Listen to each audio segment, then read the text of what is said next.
इस वक्त दुनिया की दो सबसे बड़ी सुपर पावर्स अमेरिका और चीन एक ऐसी जंग लड़ रही हैं जो दिखती नहीं।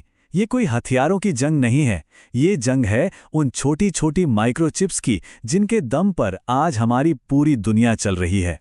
एक पल के लिए सोचिए, अगर कल सुबह दुनिया के सारे एडवांस्ड माइक्रोचिप्स अचानक काम करना बंद कर दें तो क्या होगा? शायद हम इसका अंजाम आसानी से सोच भी नहीं सकते। सारे मोबाइल फोन्स बंद, पूरा बैंकिंग सिस्टम ठप, जाम हो जाएगा। मिलिट्री सैटेलाइट्स अंधे हो जाएंगे, बिल्कुल बेकार। एक झटके में सब कुछ रुक जाएगा। तो ये मत सोचिए कि ये सिर्फ एक ट्रेड डिस्प्यूट है, बिल्कुल नहीं। ये असली लड़ाई है कंट्रोल की। इस बात की लड़ाई कि आने वाले कल की टेक्नोलॉजी पर राज कौन करेगा। देखिए, अमेरिका ने क्या क्या कदम उठाए हैं। उन्होंने चीन को high and Nvidia AI chips की सप्लाई रोक दी। साफ साफ कह दिया गया है कि एडवांस्ड जीपीयूज चाइनीज फर्म्स को नहीं मिलेंगे। और यही नहीं, नीदरलैंड्स की एक कंपनी है ASML, उन पर भी प्रेशर बनाया गया है कि वो अपनी सबसे ज़रूरी EUV मशीनें चीन को ना बेचें। इन्हीं मशीनों से सबसे एडवांस चिप्स बनती हैं। अब इसके पीछे की स्ट्रैटेजी समझते हैं। लॉजिक बहुत सिंपल है। स्टेप 1, एडवांस्ड चिप्स को कंट्रोल करो। स्टेप 2, इससे आप आर्टिफिशियल इंटेलिजेंस को कंट्रोल करोगे। और स्टेप 3, जो AI को कंट्रोल करेगा वही आने वाले वक्त में मिलिट्री और इकोनॉमी दोनों का बादशाह होगा। लेकिन यहां एक बड़ा सवाल है। सबको लग रहा है कि अमेरिका इस रेस में आगे निकल गया है, पर क्या हो अगर चीन ने इस पूरे गेम के लिए चुपचाप एक सीक्रेट प्लान भी तैयार कर रखा हो? इस पूरी लड़ाई का जो रियल बैटलफील्ड है ना, वो अमेरिका या चीन नहीं है, उसका एपिसेंटर है ताइवान। क्योंकि दुनिया के सबसे ज्यादा एडवांस माइक्रोचिप्स सिर्फ और सिर्फ एक कंपनी बनाती है, TSMC, जिसका पूरा नाम है ताइवान सेमीकंडक्टर मैन्युफैक्चरिंग कंपनी। और जैसा कि नाम से ही साफ है, ये कंपनी ताइवान में है और इसीलिए ताइवान इस पूरी जियोपॉलिटिक्स के सेंटर में आ गया है। इस बात की गंभीरता को समझिए, दुनिया के 90% से भी ज्यादा एडवांस चिप्स अकेले TSMC बनाता है। पूरी दुनिया के बाकी सारे देश मिलकर भी 10% नहीं बना पाते। मतलब हम सब, पूरी दुनिया इस एक जगह पर ताइवान पर कितनी ज्यादा निर्भर है।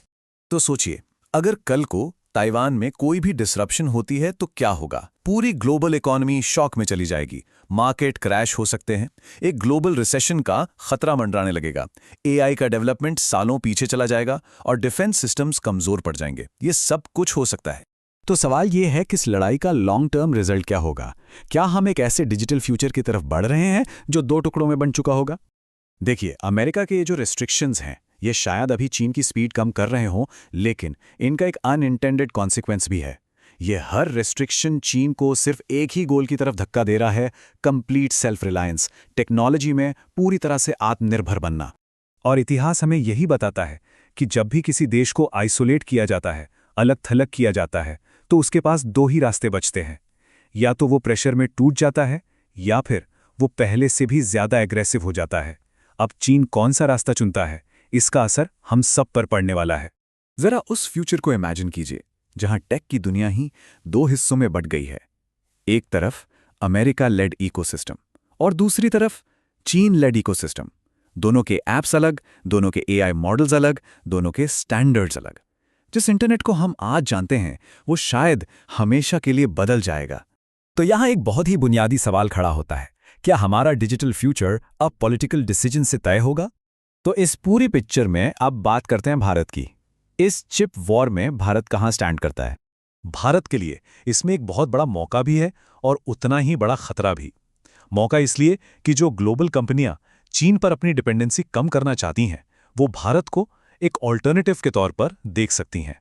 लेकिन खतरा यह है कि अगर ये टेक वर्ल्ड सच में 2 हिस्सों में बंट गया, तो भारत को एक साइड चुनने के लिए मजबूर होना पड़ सकता है और उससे हमारी स्ट्रैटेजिक न्यूट्रलिटी खत्म हो सकती है।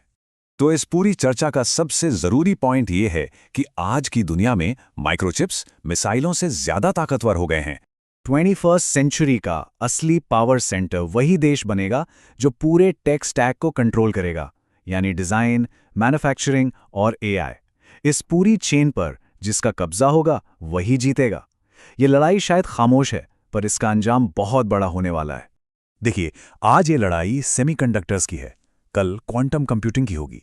असली सवाल ये नहीं है कि इसमें कौन जीत रहा है, असली सवाल यह है कि जब यह सिस्टम दो हिस्सों में बटेगा तब दुनिया किस तरफ खड़ी होगी।